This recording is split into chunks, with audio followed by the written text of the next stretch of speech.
Szeretettel köszöntelek, áldás békesség mindenkinek. Szeretettel köszöntök mindenkit. Megint eltelt egy hónap, és mondtam nektek, hogy egy hónapban egyszer fogok jelentkezni. Hát szerintem bőven elég, mert nagyon felgyorsultak az események itt most a világban, látjátok az időjárást illetően is, meg egyáltalán. A politikában, itt a politika az nagyon fővezérfonal, úgyhogy én nem politizálok, pontosan ezért, mert nem szeretem a politikát, mert nem tisztességes, nem igazságos, nem egyenes. Na. Úgyhogy hát nem tudom, mit szóltok ehhez a rapszódikus időjáráshoz, mert most már olyan rapszódiát ír itt nekünk, mint csapodár, mint az emberek, ugye? Most a éghajlat is megmutatja nekünk, hogy mi az, hogy csapodárnak lenni, mert ugye az emberek nagyon csapodárok általában. Úgyhogy ne csodálkozzunk ezzel, most egy kicsit, ugye nem is kicsit, nagyon is fogjuk érezni a saját bőrünkön ezt a változást. Na, hát tartsunk lépést ugye a divattal, na most ez lesz a módi. Na most egy valamit azért tisztázunk, tehát én nem nevelek, hanem tanítok. Tehát látom a TikTokon, meg a YouTube-on mindenhol, hogy nevelitek egymást. Jó, nem rossz az, neveljétek. Sokszor nagyon durván, ami mondjuk nekem nem tetszik, de sajnos az emberekből az igazi természet most kijön, ugye, és hogy ki milyen beállítottságú, hát ugye önmagát adja a magállapotát, erről már beszéltem nektek, hogy milyen a szívében a magállapota, ugye, mert a szívünkben van a fénymag, ami hordozza Isten igéjét.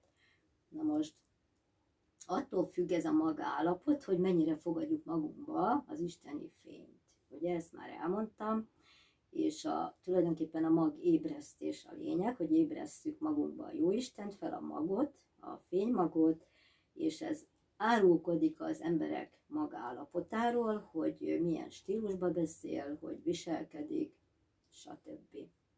Úgyhogy én nem nevelek, nekem elég a családom, a környezetem, még sok is. Úgyhogy nekem is van tapasztalatom bőven, rossz is, jó is, tehát ebben nem megyek bele, tehát úgy gondolom, hogy mindenkinek megvannak ezek a tapasztalatok családot illetően, ugye, mert nem véletlenül mondta Jézus, hogy megosztom a családokat, tehát nem békét hoztam, hanem békétlenséget.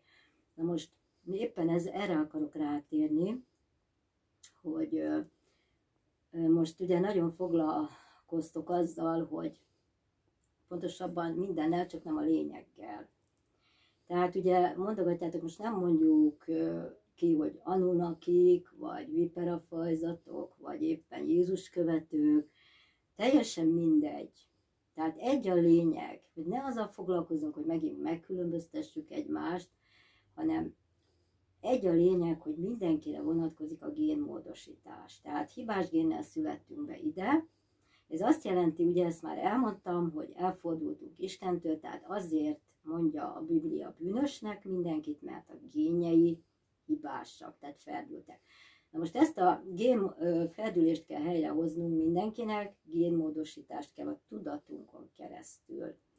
Na most ezek az elmulasztott lehetőségek, amit én ugye most adtam a címemnek, ugye a videóm címén, bocsánat, már egy kicsit én is elfáradok estére, mert én viszont nagyon elfoglalt vagyok minden nap, tehát én nagyon tartalmassá teszem minden napomat, mert írtózom a létezés unalmától. Tehát én mindenben tartalmat viszek, úgy a főzésbe mindent szeretettel csinálok, ahogy készülök a videómra, tehát biztos, hogy kevés időm van, tehát nekem is megvan a magánéletem, és én szeretem az otthonomat rendben tartani, az unokáimat, a gyerekeimet, őket is szükséges ugye tanítani, és nem könnyű. Tehát ezért mondta Jézus, hogy megosztom a családokat, mert ugye lesznek viperafajzatok is, mert ugye mit mondtam? Az édeni állapot, ugye, hogy helyezte ide a Jóisten a Ádámot és Évát, tehát mély álmot bocsájtott rájuk, és áthelyezte őket ebbe a dimenzióba. De ebbe a dimenzióba már ugye többfajta ember létezett, tehát mondtam, hogy ugye tudjátok, négerek, kínaiak, stb., mongolok, tehát ezek már ugye ők is itt voltak, na most ezeknek is különböző ugye a genetikájuk, főleg már ugye közben keveredtünk is, na most ugye ezek, amit hoztunk genetikát, mert tulajdonképpen ez a dimenzió erről szól, hogy tanulni kell, tanuló bolygó, úgymond, de mondjuk itt bolygón belül több dimenzió van, tehát mi csak a miénkkel foglalkozzunk. Na most ezt a génmódosítást mindenkinek ugye akármilyen, hogy ugye ott tartottam, hogy hoztuk ezt ugye a feldült géneket, na de viszont ugye a család, ahova születtünk, ott is ugye megvannak a különböző génferdülések, tudatferdülés. Na most ezt nekünk helyre kell hozni, nagyon nem könnyű. És ugye állandó harcba vagyunk azokkal, akik úgymond azt mondják, hogy a sötét oldalt képviselik, mert ugye elfordultak Istentől és mást akarnak, mint a jó Isten terve. És ugye így állandó harcba vagyunk, de nem ezt kellene tenni, gyerekek, ugye, hanem azt kellene, hogy összefogni, mert nézzétek meg az időjárást is, meg minden, ez az utolsó idők, ez nagyon, nagyon durva lesz. Elég lenne átvészelnünk és túlélni együtt, összefogva. Miért kell ezt a különbséget tenni állandóan, hogy egyszerűen egység, ezért szeretne a Jóisten, hogy egységben legyen az egész emberiség. De ezt már elmondtam, többször elmondom, de nem fognak rám hallgatni. Tehát tudom, hogy nem hallgatják meg, amit mondok, mert először is nem hiszik az egészet. De viszont itt vannak a jelek. Tehát ha ettől nem térünk észhez, mert ugye mivel kápráztat el minket ugye a sátán kihasználja ezt a lehetőséget, ugye, hogy a viperafajzatok úgymond, akiknek nincs isteni tudatuk, tehát ezeket ugye elkápráztatja az anyagi dolgokkal, a pénzzel. És ez teljesen megvakítja őket, de most mi az ára ennek? Tehát az a lényeg, hogy most mindenki önmagán ítélkezik. Értitek? Tehát ez azt jelenti, hogy a kegyelmi időszak Isten részéről, ő tudja meddig tart, hát már nem sokáig gondolom, ti is tudjátok. Na most abban a pillanatban, hogy a kegyelmi időszak lezárul, megszűnik a szabad akarat. Tehát addig van szabad akaratunk. Na, ez azt jelenti, hogy szabad akaratunkból mi önmagunk odállunk, hova nekünk tetszik. Vagy Isten mellé, vagy Isten ellen. Tehát ez azt jelenti, hogy magunkon ítélkezünk. Értitek?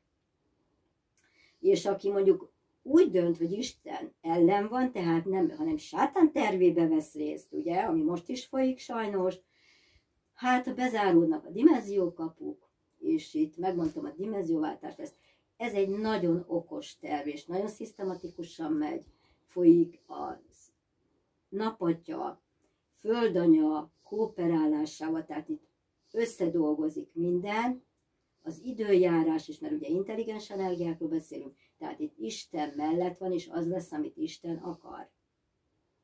Tehát itt most térjünk rá erre az elmulasztott, hogy miről is szól ez az elmulasztott, elhalasztott lehetőségek.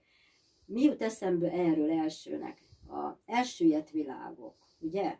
Tudtok róla, ugye? Vannak. Na most Isten miért szünteti meg ezeket a dimenziókat? Azért szünteti meg, mert hiány van a szeretetben, tehát nincs szeretet. Nem a szeretet irányítja az értelem az embereket, és ezért megszünteti a dimenziókat. Tehát ő a teremtő, neki jogánban áll megszüntetni. Na most ez a tudat által generált réseket, amit mi a tudatunkkal követünk el, mert ezek hiányok lesznek a szervezetünkben, és ezek pszichés betegséget indítanak el. Tehát ezért van ennyi beteg ember, ezért is. Na most ezeket ugye, ezeket a réseket, ezt a szeretettel, a hitünk által, az értelemmel, ezeket ugye kompenzálva, úgymond pótolnunk kell, tehát megváltoztatni. Tehát a tartalommal, amit a tudatunk által, a hitünk által befogadunk a testünkbe, a isteni fényt, azzal ugye kitölteni. Ugye erről már beszéltem, hogy nem mindegy, hogy milyen tartalommal töltjük meg a testünket, ugye? Na most ez nem egy egyszerű dolog, úgyhogy ezek az elmulasztott lehetőség. Például mondok még olyat, hogy ez ugye az értelem és a felismerés hiánya. Na most várjunk egy pillanatot, mit írtam még ide? Várjatok, mert elég összetett ez, hogy ne zavarjalak össze benneteket. Igen. Tehát az emberi természetre akartam rátérni. Tehát ez az értelem és felismerés hiánya, ez eredményezi ezt a ugye elmulasztott lehetőségek. Ez azt jelenti, hogy nem ismered fel időben, hogy neked mi a jó. Tehát lázadozol, na most ez kibillent az egyensúlyból mindenkit. Ez az egyensúly hiány, ez azért, és nagyon sok ember ugye manipulál, ugye színjátékot játszik, nem őszinte, nagyon sok ember hazudik. Tehát nincs szüksége erre, hogyha a tudatunk a lelkünkkel szinkronban van.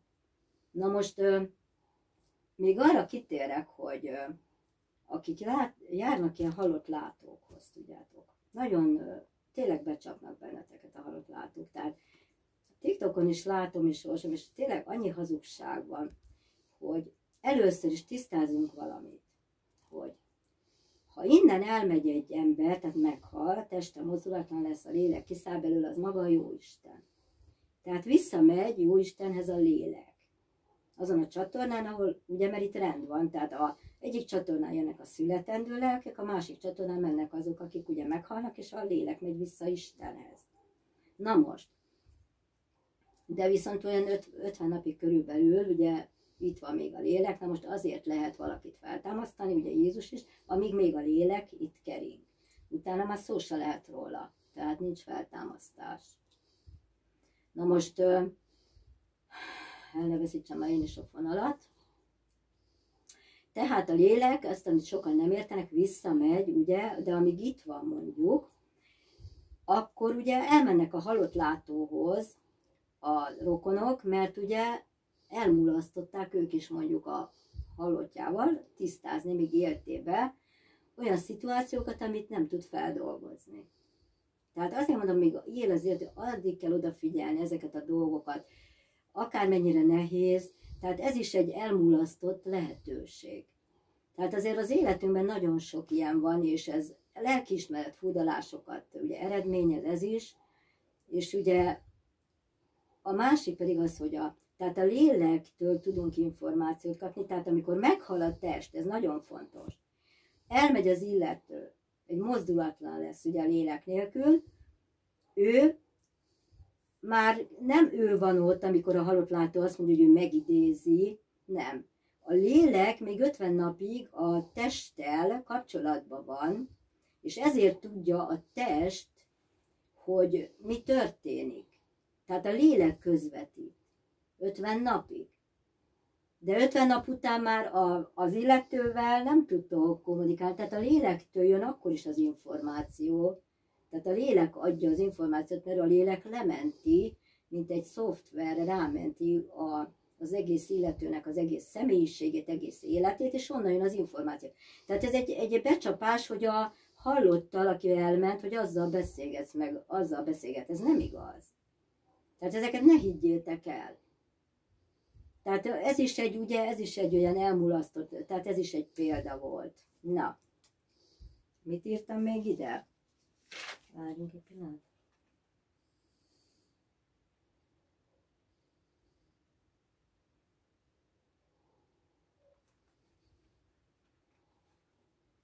Jó. Ezeket elmondtam.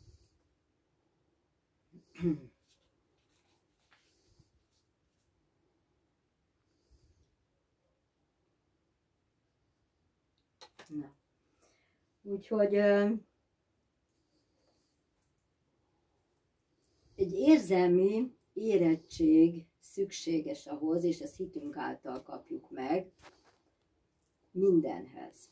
Tehát ha az illető érzelmileg nyers, akkor felelőtlen, nincs önuralma.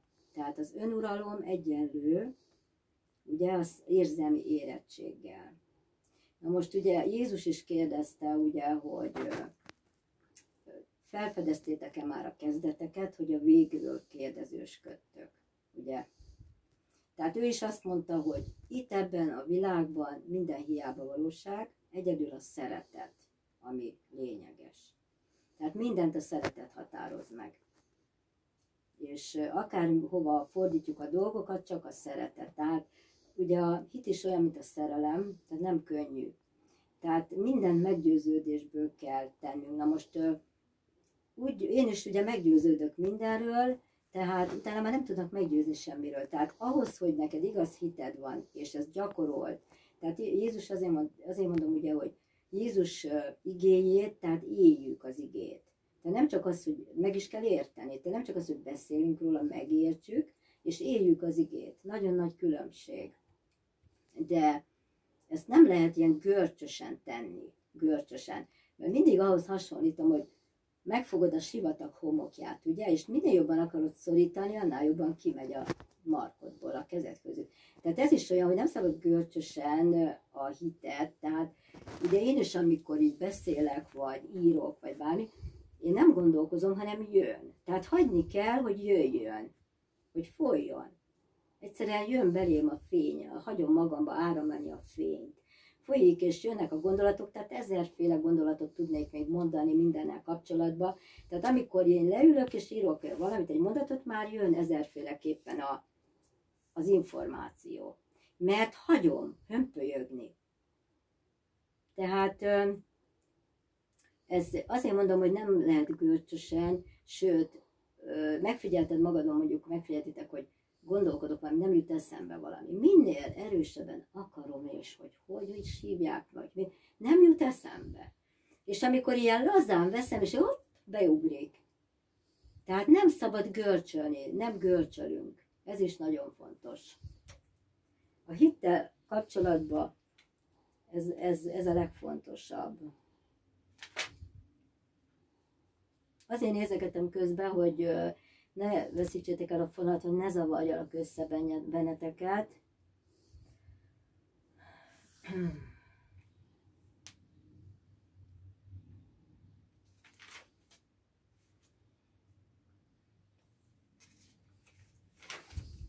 Jó.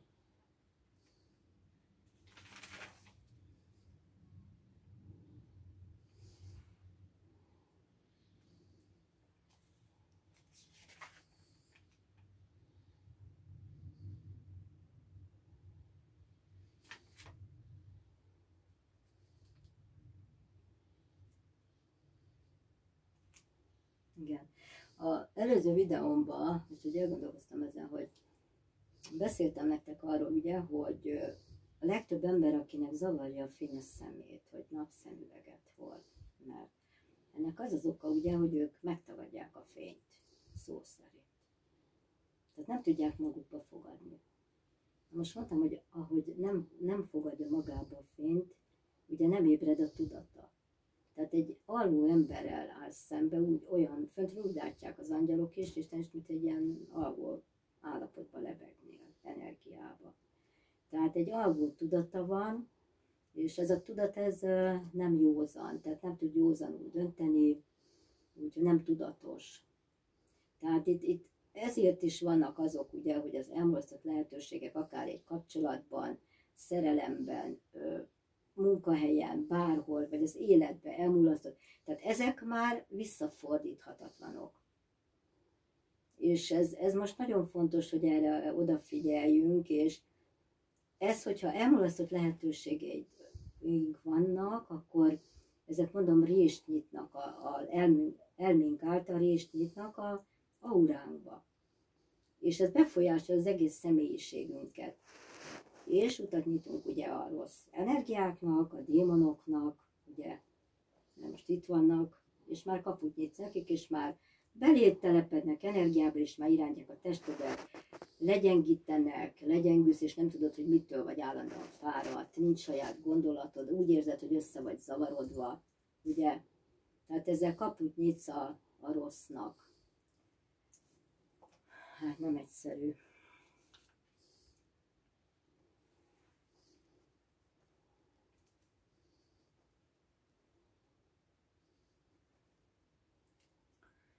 Igen. És a Jóisten ugye igazságos, és úgy van vele, azért mondja, hogy amennyire vagyok én benned, ugye, annyira vagy te is, hogy annyira vagy, igen, amennyire fogadsz magadba, én is úgy fogadlak téged magamba.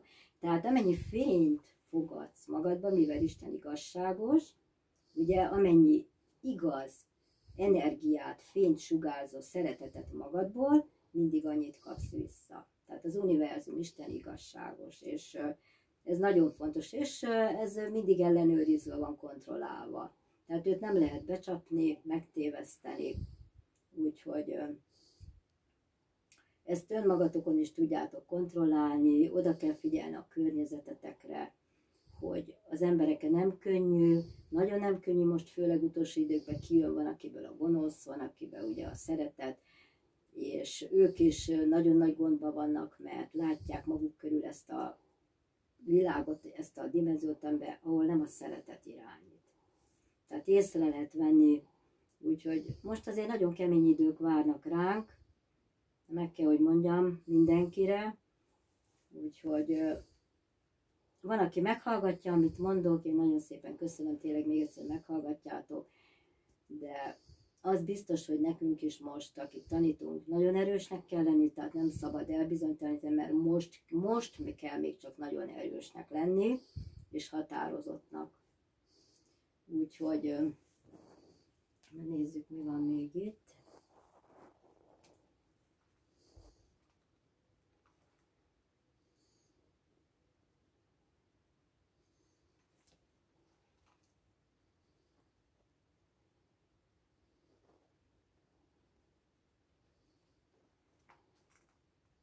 Na.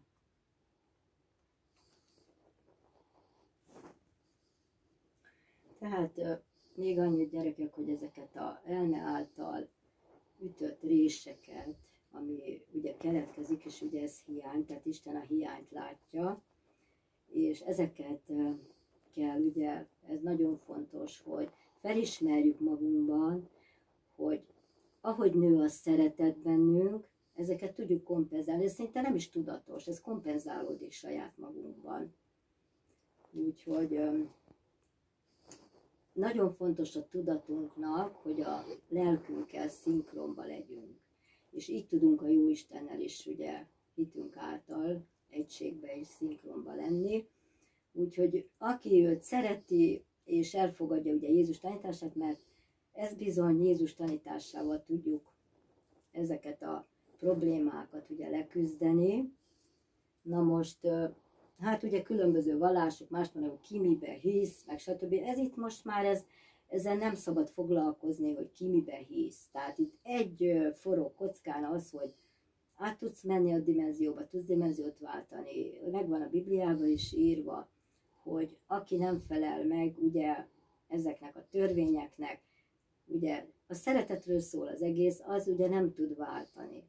Tehát nem akarok tényleg ilyeneket mondani, én csak jót és pozitív dolgokat, hogy mindenbe vigyük bele ezt a virágzást, a felszabadultan, tehát fesztelenül higgyünk és szeressünk.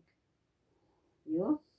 Na, köszönöm a figyelmeteket, és a Jóisten szeretettel legyen velünk örökkön örökké. Béke veletek, sziasztok!